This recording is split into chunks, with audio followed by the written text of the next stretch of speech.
द्वादश ज्योतिर्लिंगों के नाम तो आपको पता ही होगा। एक छोटा सा स्तोत्र है, वो श्लोक का आप श्रवण करें, जिनको आता है साथ में बोले। सौराष्ट्रे सोमनाथं च श्रीशैलम मल्लिकार्जुनम उज्जैन्यम महाकालम ओंकारम ममलेश्वरम परल्यां वेद्यनाथं च डाकिन्यां भीमशंकरं सेतुबन्धे तु रामेशं नागेशं दारुकावने वाराणस्यां तु विश्वेशं त्र्यम्बकं गौतमीतटे हिमालय तु केदारं घुष्मेशं च शिवालये एतानि ज्योतिर्लिङ्गानि सायं प्रातः पठेन्नरः सप्तजन्मकृतं पापं संस्मरणेन विनश्यति। ये द्वादश ज्योतिर्लिंग जो इन स्तोत्र का पाठ करता है अथवा जो प्रतिदिन द्वादश ज्योतिर्लिंग का स्मरण करता है, एतानि ज्योतिर्लिंगानि सायं प्रातः पठेन्नरः, उसके एक जन्म के नहीं सप्त जन्म कृतं पापम संस्मरणेन विनश्यति। 7 जन्म के पाप समाप्त हो। और जो भगवान को बिल्वपत्र चढ़ाता है, बिल्वपत्र का बड़ा महत्व है। जिस घर में बिल्वपत्र का वृक्ष होता है अथवा जिस घर में भगवान शिव को बिल्वपत्र चढ़ाई जाती है, बिल्वपत्र का कितना पुण्य फल है। दर्शन मात्र से, दर्शनम बिल्वपत्रस्य स्पर्शनम पापनाशनम, कोई बिल्वपत्र के दर्शन कर ले दूर से, दर्शनम बिल्वपत्रस्य, और जो हाथ लगा दे स्पर्शम पापनाशनम अघोर पाप संहारम बिल्वपत्रम शिवार्पणम। जो भगवान शिव को अधिक प्रिय है, ऐसी बिल्वपत्र के जो दर्शन कर लेता है उसके पाप समाप्त हो जाते हैं। स्पर्श से अघोर पाप समाप्त हो जाता है। और जो भगवान शिव को बिल्वपत्र चढ़ा दे उसको कौन सा पुण्य मिलता है? बोले काशी वास निवासीना काल भैरव पूजनम कोटि कन्या महादानम बिल्वपत्रम शिवार्पणम। जो भगवान शिव को एक बिल्वपत्र चढ़ा देता है उसको कन्यादान करोड़ों कोटि यानी 1 करोड़ कन्यादान के बराबर फल प्राप्त होता है। कोटि कन्या महादान। और 3 पत्ती विशेष बताइए।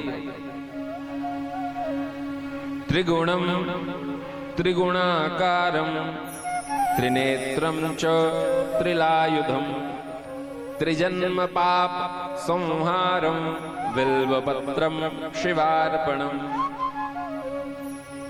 त्रिगुणम, भगवान त्रिगुण। हम लोग आरती में क्या गाते हैं?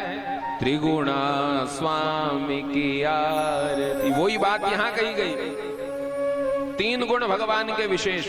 जो भगवान शिव का नाम ले, भगवान की भक्ति करे, क्रोध काम लोभ तीनों समाप्त हो जाए। और 3 पाप दैहिक दैविक भौतिक तीनों पाप समाप्त हो जाते हैं। क्रोधाग्नि कामाग्नि और लोभाग्नि तीनों समाप्त हो जाए। ऐसे 3 गुण से परिपूर्ण है भगवान। और भगवान के नेत्र भी 3 है। त्रिगुणम त्रिगुणाकारम त्रिनेत्रम च त्रिलायुधम। और बिल्वपत्र में विशेषकर 3 पत्तियों का बहुत महत्व है। हमारे 3 जन्म के पाप समाप्त हो जाते हैं। और आरती जो है ना, वो केवल शिव जी की आरती नहीं है, आरती तीनों देवों की आरती है। जय शिव ओमकारा। कौन कौन 3 देव? ब्रह्मा विष्णु महेश। पहला अंतरा हम लोग गाते हैं, एकानन चतुरानन पंचानन राजे। एकानन यानी भगवान विष्णु, एकानन चतुरानन, चतुरानन यानी ब्रह्मा, पंचानन राजे, पंचानन यानी भगवान शिव। अब दूसरी पंक्ति, हंसासन गरुड़ासन वृषवाहन साजे। हंसासन कौन का वाहन है? ब्रह्मा का, गरुड़ विष्णु का, और वृषभ यानी बेल नंदी भगवान शिव का। अगली पंक्ति, दोय भुज,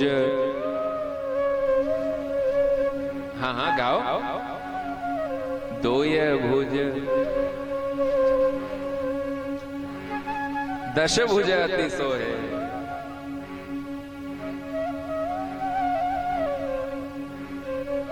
यहां भी अलग अलग रूप से बताया गया। दो भुजा भगवान विष्णु की बताई गई, चार भुजा वाला ब्रह्मा को बताया गया, और 5 मुख है तो हाथ कितने होंगे, ऐसा स्वरूप बताया गया। तो ये भुज 4 चतुर्भुज, 10 मुख अति सोहे, ऐसा दिव्यतम स्वरूप यहां पर स्थापित किया गया। श्वेतांबर पीतांबर बाघांबर अंगे, श्वेतांबर ब्रह्मा, पीतांबर विष्णु, बाघांबर भगवान शिव। अक्षमाला बनमाला मुंडमाला, अक्षमाला ब्रह्मा, बनमाला विष्णु, मुंडमाला शिव। कर में श्रेष्ठ कमंडल चक्र त्रिशूल धरता, कमंडल ब्रह्मा, चक्र विष्णु, त्रिशूल शिव। जग करता जग हरता जग पालन करता, जग करता कौन? ब्रह्मा। जग का पालन करने वाला कौन? विष्णु। जग का हरता कौन? शिव। लास्ट में कहा गया ब्रह्मा विष्णु सदा शिव जानत अविवेक। तीनों की आरती, त्रिदेव। और महाराज 3 देवियां भी श्रेष्ठ है, महाकाली, महालक्ष्मी, महासरस्वती। और यहां बड़ी श्रेष्ठता बताई गई। आपने भगवान सोमनाथ के दिव्य चरित्र को श्रवण किया। अब हम लोग श्रीशैलम मल्लिकार्जुनम, कल आपने सुना था भगवान गणेश के दिव्य विवाह का प्रसंग। जो पृथ्वी की पहले परिक्रमा लगा करके आएगा उसका पहले विवाह होगा, ऐसा शिव पुराण में आया। गणेश जी ने अपने माता पिता की परिक्रमा लगा ली, कार्तिक जी गए पूरी पृथ्वी की परिक्रमा लगाने।